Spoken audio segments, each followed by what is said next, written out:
ನಮಸ್ತೆ, welcome to my channel astro spirituality. ಟ್ಯಾಟೂಗಳ ಬಗ್ಗೆ ಮಾತಾಡ್ತಿದೀವಿ ಹಾಗೂ ಇವತ್ತು ಮಾರ್ಸ್ ಬಗ್ಗೆ ಮಾತಾಡ್ತಾ ಇದ್ದೀನಿ. ಕುಜಗ್ರಹ ಸ್ಟ್ರಾಂಗ್ ಆಗಿರೋರು ಯಾವ ದೇವರ ಟ್ಯಾಟೂ ಹಾಕಿಸ್ಕೊಂಡ್ರೆ ಅವ್ರಿಗೆ ತುಂಬಾ ಹೆಲ್ಪ್ಫುಲ್ ಆಗುತ್ತೆ, ಯಾವ ದೇವರ ಟ್ಯಾಟೂನ ಅವ್ರು ಹಾಕಿಸ್ಕೋಬಹುದು ಅನ್ನೋದ್ರ ಬಗ್ಗೆ ಮಾತಾಡ್ತೀನಿ. ಸೊ ಕುಜಗ್ರಹ ಸ್ಟ್ರಾಂಗ್ ಆಗಿರೋರು ಎರಡು ದೇವರಿದೆ. ಒಂದ್ ಬಂದ್ಬಿಟ್ಟು ಸುಬ್ರಹ್ಮಣ್ಯ ಆದ್ರೆ ಇನ್ನೊಂದು ಬಂದ್ಬಿಟ್ಟು ನಮ್ಮ ಹನುಮಂತನ ಟ್ಯಾಟೂ ಹಾಕಿಸ್ಕೊಳ್ಳೋದ್ರಿಂದ ಅಥವಾ ಹನುಮಂತನ ಸಿಂಬಲ್ ಗದೆ ಆಗಿರ್ಬೋದು, ಹನುಮಂತಂದು ಯಾವ್ದಾದ್ರು ಒಂದು ಸಿಂಬಾಲಿಕ್ ಆಗಿರುವಂತ ಒಂದು ಚಿಹ್ನೆಗಳನ್ನ ಹಾಕಿಸ್ಕೊಳ್ಳೋದ್ರಿಂದ ಇವರ ಜೀವನದಲ್ಲಿ ಸಿಕ್ಕಾಬಟ್ಟೆ ಸ್ಟ್ರೆಂತ್ ಗೇನ್ ಆಗುತ್ತೆ. ಫಸ್ಟ್ ಆಫ್ ಆಲ್ ನಿಮ್ಗೆಲ್ಲರಿಗೂ ಗೊತ್ತಿರೋಂಗೆ ಕುಜ ಅಂದ್ರೆ ಸ್ಟ್ರೆಂತ್, ಫಿಸಿಕಲ್ ಸ್ಟ್ರೆಂತ್ ಕುಜನ್ಗೆ ತುಂಬಾ ರಿಲೇಟೆಡ್ ಆಗುವಂತ ವಿಚಾರ. ಹಾಗೇನೆ ಸುಬ್ರಹ್ಮಣ್ಯ ಸ್ವಾಮಿಗೆ ರಿಲೇಟ್ ಆಗುವಂತ ಅವರ ವೆಪನ್ ಆಗಿರ್ಬೋದು, ಆ ತರ ರಿಲೇಟೆಡ್ ಇರುವಂತದ್ದು ಟ್ಯಾಟೂ ಹಾಕಿಸ್ಕೊಂಡಾಗ ಇವರ ಜೀವನದಲ್ಲಿ ಇನ್ನ ಒಂದು ಎಕ್ಸ್ಟ್ರಾ ಪವರ್ ಸಿಗ್ದಂಗ ಆಗತ್ತೆ. ಹಾಗೂ ಇವ್ರು ಮಾಡ್ತಿರುವಂತ ಕೆಲಸದಲ್ಲಿ ಸಿಕ್ಕಾಬಟ್ಟೆ ಯಶಸ್ಸನ್ನ ಅವರು ಕಾಣ್ತಾ ಹೋಗ್ತಾರೆ. ನಿಮ್ಗಾಗ್ಲೇ ಹೇಳಿರುವಾಗೆ ನೆಗೆಟಿವಿಟೀಸ್ ಇವ್ರ ಲೈಫ್ ಇಂದ ತುಂಬಾನೇ ಚೆನ್ನಾಗಿ ಗ್ರೌಂಡೆಡ್ ಆಗುತ್ತೆ, ಪಾಸಿಟಿವಿಟೀಸ್ ಇವ್ರಿಗೆ ತುಂಬಾ ಸ್ಟಾರ್ಟ್ ಆಗುತ್ತೆ. ಮತ್ತೆ ಇವ್ರ ಲೈಫ್ ನಲ್ಲಿ ಹೆಲ್ಪ್ ಬೇಕು ಅಂತ ಇಮ್ಯಾಜಿನ್ ಮಾಡೋಕ್ಕೂ ಮೊದಲೇನೆ ಯಾರೋ ಒಬ್ರು ಬಂದು ಹೆಲ್ಪ್ ಮಾಡಕ್ ಸ್ಟಾರ್ಟ್ ಮಾಡ್ತಾರೆ.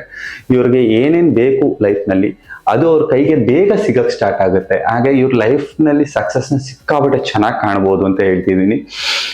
ಮಾರ್ಸ್ ಯಾರ ಒಂದು ಜಾತಕದಲ್ಲಿ ತುಂಬಾ ಪ್ರಬಲವಾಗಿ ಗಟ್ಟಿಯಾಗಿ ಚೆನ್ನಾಗಿ ಕೂತಿದ್ಯೋ ಅವರ ಲೈಫ್ ತುಂಬಾನೇ ಚೆನ್ನಾಗಾಗ್ಬೇಕು ಅಂದ್ರೆ ಹನುಮಂತನ ಟ್ಯಾಟೂ ಬೆಸ್ಟ್. ಹಾಗೂ ಹನುಮಂತನ ಮಂಡಲ ಹಾಕಿಸ್ಕೊಳ್ಳೋದ್ರಿಂದ ಇನ್ನೂ ಬ್ಯೂಟಿಫುಲ್ ಆಗಿ ಅವರ ಒಂದು ಲೈಫ್ ಚೆನ್ನಾಗಿ ಚೇಂಜ್ ಆಗ ಸ್ಟಾರ್ಟ್ ಆಗುತ್ತೆ.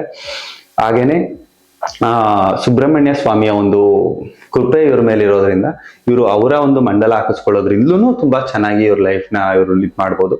ಹಾಗೇನೆ ಇವರ ಒಂದು ಡೈರೆಕ್ಷನ್ ಬಂದ್ಬಿಟ್ಟು ಸೌತ್ ಆಗಿರೋದ್ರಿಂದ ಸೌತ್ ಡೈರೆಕ್ಷನ್ ಇರುವಂತ ಒಂದು ಸಿಂಬಲ್ ಹಾಕಿಸ್ಕೊಳ್ಳೋದ್ರಿಂದ ಅಥವಾ ಸೌತ್ಗೆ ರಿಲೇಟೆಡ್ ಆಗಿರುವಂತ ಒಂದು ಟ್ಯಾಟೂ ಹಾಕಿಸ್ಕೊಳ್ಳೋದ್ರಿಂದ ಇವ್ರ ಲೈಫ್ ನಲ್ಲಿ ಇವರು ಸಿಕ್ಕಾಬಟ್ಟೆ ಎನರ್ಜಟೈಸ್ ಫೀಲ್ ಮಾಡ್ಬೋದು. ಹಾಗೇನೆ ಇವರ ಒಂದು ಲೈಫ್ ನಲ್ಲಿ ಯಾವುದೇ ಒಂದು ಬ್ಯಾರಿಗೇಡ್ಸ್ ಇದ್ರೆ ಅದನ್ನ ಇವರು ಬ್ರೇಕ್ ಮಾಡಿ ಮುಂದಕ್ಕೆ ಬರ್ಬೋದು ಅಂತ ಹೇಳ್ಬೋದು.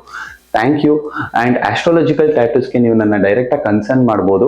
ಹಾಗೇನೆ ನಿಮ್ಮ ಒಂದು ಜಾತಕನ ನೋಡಿ ಪರ್ಟಿಕ್ಯುಲರ್ ಆಗಿ ನಿಮ್ಗೆ ಯಾವ ಎನರ್ಜಿ ಸೂಟ್ ಆಗುತ್ತೆ, ಯಾವ ಎನರ್ಜಿಯಿಂದ ನೀವು ನಿಮ್ಮ ಲೈಫ್ ನ ಚೇಂಜ್ ಮಾಡ್ಕೋಬಹುದು ಅನ್ನೋದನ್ನ ನಾವು ಅನಲೈಸ್ ಮಾಡಿ ಒಂದು ಕ್ಯಾಲ್ಕುಲೇಷನ್ ಮಾಡಿ ಟೈಮ್ ತಗೊಂಡು ನಿಮ್ಗೆ ಟ್ಯಾಟೂ ಮಾಡುವಂತ ಒಂದು ಕೆಲಸನ ಮಾಡ್ತೀನಿ. ಯಾಕಂದ್ರೆ ನಾನೇ ಟ್ಯಾಟೂ ಆರ್ಟಿಸ್ಟ್ ಆಗಿರೋದ್ರಿಂದ ಟ್ಯಾಟೂನು ಕೂಡ ನಾನೇ ಮಾಡ್ತೀನಿ. ಅಂಡ್ ನಿಮ್ಗೆ ಯಾವುದೇ ತರ ಆಸ್ಟ್ರಾಲಜಿಕಲ್ ಸೊಲ್ಯೂಷನ್ ಬೇಕು ಅಂತಂದ್ರೂ ನೀವು ನನ್ನ ಕನ್ಸರ್ನ್ ಮಾಡ್ಬೋದು. Thank you so much. Thank you for watching.